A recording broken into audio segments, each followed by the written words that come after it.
Previous session में हमने discussion की थी कंबास्टन के बारे में। कंबास्टन क्या है, कंबास्टन के टाइप्स क्या क्या है, इन सभी के बारे में डिटेल में डिस्कशन की गई थी। अगर आपने उस वीडियो को नहीं देखा है तो डिस्क्रिप्शन बॉक्स में लिंक है, आप जाके उस वीडियो को देख सकते हैं। So hello everyone, this is Papiya Mukherjee and welcome back to my channel. आज के इस सेशन में हम एक नया टॉपिक के बारे में डिस्कशन करने वाले हैं, तो चलिए आज का सेशन शुरू करते हैं। आज का हमारा पहला टॉपिक है flame. So what is flame? Visible gaseous part of fire is called flame, यानी कि फायर का जो विजिबल गैसियस पार्ट है उसे हम फ्लेम कहते हैं। अब फ्लेम क्यों प्रोड्यूस होता है, इसका रीजन क्या है? When a substance vaporize during burning, जब किसी सब्सटेंस बर्न होने के वक्त वेपराइज होता है तब हमें फ्लेम देखने को मिलता है, जैसे कि केरोसिन ऑयल। लेकिन जब चारकोल जब बर्न होता है तब चारकोल खुद वेपराइज नहीं होता है, ठीक है, इसलिए हमें चारकोल के बर्निंग के वक्त फ्लेम देखने को नहीं मिलता है।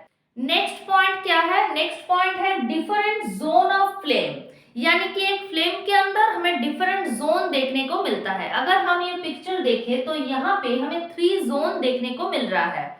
एकदम जो ये आउटर जो पार्ट है, ये जो आउटर पार्ट है इसे हम कहते हैं नॉन लुमिनस जोन, ठीक है।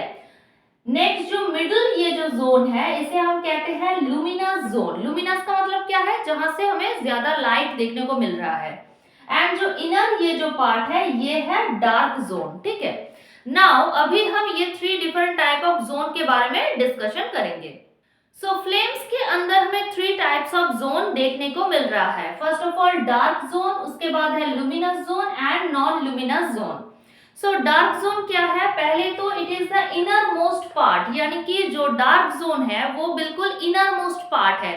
ये तो हमें इस पिक्चर से देखने को मिल रहा है, जो डार्क जोन है वो एकदम इनर मोस्ट पार्ट है फ्लेम के, ठीक है। सो नेक्स्ट क्या है? It contain vapours of fuel and unburned carbon particles, यानी कि जो डार्क जोन है, ये जो डार्क जोन है यहाँ पे क्या हो रहा है? इनकम्प्लीट कंबस्टन होता है यहाँ पे, एंड फ्यूल का vapours and unburned carbon particles यहाँ पे कंटेन होता है, ठीक है। नेक्स्ट क्या है? लीस्ट हॉट, ये जो डार्क जोन है, जो इनर मोस्ट पार्ट है, ये सबसे कम हॉट होता है। नेक्स्ट क्या है? ब्लैक इन कलर, ये जो डार्क जोन है ये किस कलर का होता है? ब्लैक कलर का, ठीक है। नेक्स्ट क्या है? नेक्स्ट है लुमिनस जोन। लुमिनस जोन क्या है? इस नाम से हमें पता चल रहा है कि इस जोन में हमें ज्यादा लाइट देखने को मिलता है, ठीक है। सो ये जो मिडिल जो जोन है that is called luminous zone. इस जोन में हमें क्या देखने को मिलता है? ज्यादा लाइट देखने को मिलता है। सो यहाँ पे ये है मिडिल जोन, जो लुमिनस जोन है ये मिडिल जोन है। उसके बाद क्या है? Partial combustion. लुमिनस जोन पे क्या होता है? पार्शियल कंबस्टन होता है। नेक्स्ट है मॉडरेटली हॉट, यानी कि जो लुमिनस जोन है वो डार्क जोन से तो ज्यादा हॉट है, ठीक है, लेकिन जो आउटर जोन है उससे कम हॉट है। नेक्स्ट क्या है? येलो इन कलर, यानी कि लुमिनस जोन येलो कलर के होते हैं, डार्क जोन होते हैं ब्लैक कलर के एंड लुमिनस जोन होते हैं येलो कलर के। जो डार्क जोन है वो है इनर मोस्ट पार्ट एंड जो लुमिनस जोन है वो है मिडिल पार्ट, ठीक है। एंड डार्क जोन में क्या होता है? इनकम्प्लीट कंबस्टन होता है एंड लुमिनस जोन में पार्शियल कंबस्टन देखने को मिलता है। अब हम डिस्कशन करेंगे नॉन लुमिनस जोन के बारे में।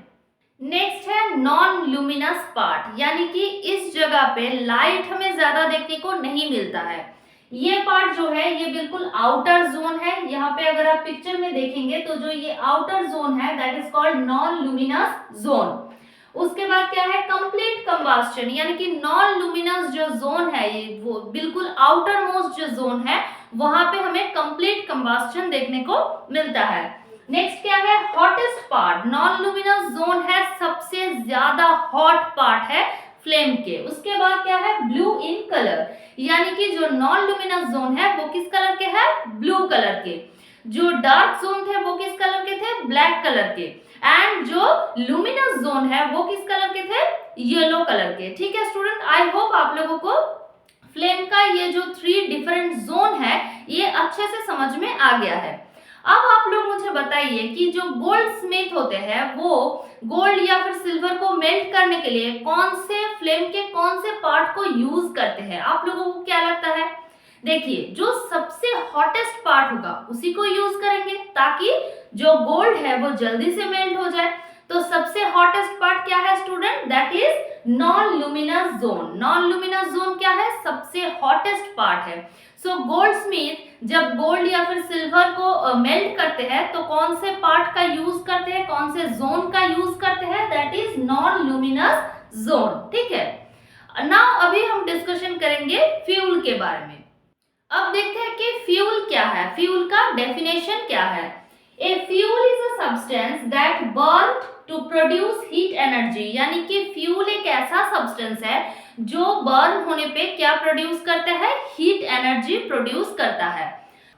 नाउ फ्यूल बहुत सारे टाइप्स के हो सकते हैं, जैसे कि गैसियस, लिक्विड, सॉलिड। अगर सॉलिड फ्यूल की बात करें तो चारकोल, लिक्विड जैसे कि पेट्रोल, एंड गैसियस फ्यूल है नेचुरल गैस। ठीक है, उसके बाद क्या है? Ideal fuel. आइडियल फ्यूल का डेफिनेशन क्या है student? Fuel which fulfils all the requirements of a particular use. ठीक है, ऐसा एक फ्यूल जो सारे के सारे रिक्वायरमेंट्स को पूरा करता है। और वो रिक्वायरमेंट्स क्या क्या है? दैट इज चीप, यानी कि पहले तो फ्यूल को चीप होना चाहिए, मतलब ज्यादा कॉस्टली नहीं। उसके बाद है रेडिली अवेलेबल, यानी कि बहुत अच्छे से अवेलेबल होना चाहिए उस फ्यूल को। उसके बाद है इजिली बर्न, यानी कि बहुत इजिली बर्न होना चाहिए। नेक्स्ट है इजिली ट्रांसपोर्ट, जो फ्यूल बहुत इजिली ट्रांसपोर्ट हो जाए। उसके बाद है डज नॉट पॉल्यूट एनवायरमेंट, ऐसा एक फ्यूल जो एनवायरमेंट को पॉल्यूट नहीं करता है। And the last one is high calorific value, यानी कि ऐसा एक फ्यूल जिसका कैलोरीफिक वैल्यू बहुत ज्यादा है। अब आप सोचेंगे कि मैम ये कैलोरीफिक वैल्यू क्या है, उसके बारे में अभी हम डिस्कशन करेंगे। ये सारे जो रिक्वायरमेंट्स है, ये सारे रिक्वायरमेंट्स अगर किसी फ्यूल में फुलफिल कर रहा है, अगर किसी फ्यूल ये सारे रिक्वायरमेंट्स को फुलफिल कर रहा है, तब जाके हम उसे क्या कहते हैं? आइडियल फ्यूल कहते हैं। इसलिए स्टूडेंट्स, आइडियल फ्यूल अभी तक हमने ऐसे कोई भी फ्यूल को डिस्कवर नहीं किया है जो आइडियल फ्यूल है, जो इन सारे रिक्वायरमेंट्स को फुलफिल कर सकते हैं। So there is no ideal fuel. Okay, now calorific value. Calorific value क्या है? देखते हैं कैलोरीफिक वैल्यू का डेफिनेशन क्या है। The amount of heat energy produced on complete combustion of 1 kg of a fuel is called calorific value.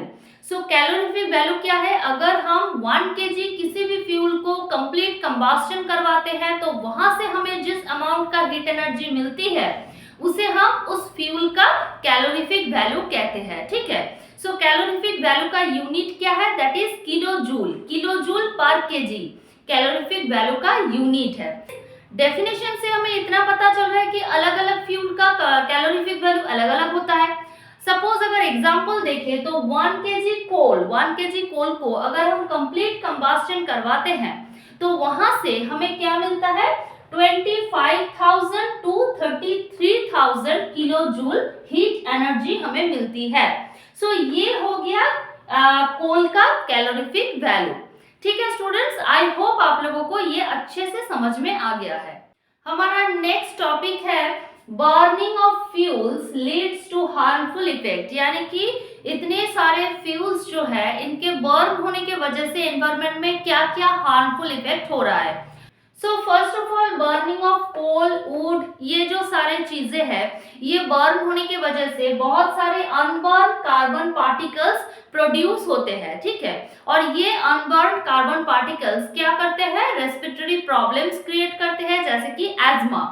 उसके बाद क्या है? बर्निंग ऑफ फ्यूल, यानी कि फ्यूल के बर्न होने के वजह से क्या होता है? मैंने पहले ही आप लोगों को कहा था कि जब किसी फ्यूल का कंप्लीट कंबस्शन होता है तो वहां पे प्रोड्यूस होता है कार्बन डाइऑक्साइड, और जब कार्बन डाइऑक्साइड बहुत ज्यादा अमाउंट में प्रोड्यूस होता है तो वो क्या करते हैं? ग्लोबल वार्मिंग करते हैं, यानी कि अर्थ का जो टेम्परेचर है उसे धीरे धीरे इंक्रीज करता है। ठीक है, नेक्स्ट क्या है? नेक्स्ट है बर्निंग ऑफ कोल, डीजल। ये सब बर्न होने की वजह से बहुत सारे ऑक्साइड्स प्रोड्यूस होते हैं। किसके ऑक्साइड? सल्फर एंड नाइट्रोजन के ऑक्साइड्स प्रोड्यूस होते हैं।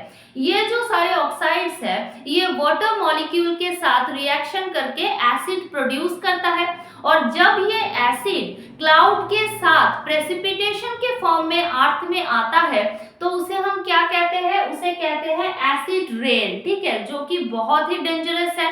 उसके बाद क्या है? Incomplete combustion. ये भी मैंने पहले आप लोगों को बताया था कि जब इनकम्प्लीट कंबस्टन होता है तो क्या प्रोड्यूस होता है? कार्बन मोनोऑक्साइड प्रोड्यूस होता है, जो कि एक बहुत ही डेंजरस एंड पॉइजनस गैस है। ठीक है, सो इस तरीके का इफेक्ट्स एनवायरनमेंट के ऊपर पड़ता है। किसके वजह से? बर्निंग ऑफ फ्यूल्स के वजह से। सो ये था स्टूडेंट्स हमारा आज का chapter, that is combustion and flame. आज हमने ये चैप्टर पूरा कंप्लीट कर लिया है। आई होप आप लोगों को अच्छे से सारे टॉपिक समझ में आ गया है। अगर कुछ भी समझ में ना आया हो तो प्लीज मुझे कमेंट सेक्शन में जरूर बताइए, मैं उस टॉपिक के ऊपर दोबारा वीडियो लेके आऊंगी। अगर आप लोगों को वीडियो अच्छा लग रहा है तो प्लीज वीडियो को एक लाइक कर दीजिए, अपने दोस्तों के साथ शेयर कीजिए, और अगर आप चैनल पे नया है तो चैनल को सब्सक्राइब करके बेल आइकन को प्रेस कीजिए। तो चलिए आज का सेशन यहीं पे एंड करते हैं एंड मिलते हैं नेक्स्ट सेशन में एक नया चैप्टर लेके। तब तक के लिए बाय बाय।